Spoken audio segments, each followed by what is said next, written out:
वसिष्ठमैत्रावरुणकौण्डिन्यत्रयाश्रेय प्रबलान्विता वसिष्ठगोत्रोद्भवस्य अखिलाण्डकोटिब्रह्माण्डनायकस्य श्रीसच्चिदानन्दस्वरूपस्य सूर्यवंशपावनस्य श्रीमदिक्ष्वाकुकुलवंशोद्भवस्य श्रीरघुमहाराजवर्मणः प्रपौत्राय अजमहाराजवर्मणः पौत्राय दशरथमहाराजवर्मणः पुत्राय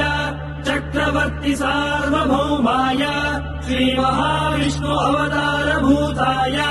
भरतखण्ड आत्मस्वरूपाय श्रीपट्टाभिरामचन्द्र स्वामिने श्रीरामचन्द्रम् सीता लक्ष्मण भरत शत्रुघ्न सहित सदा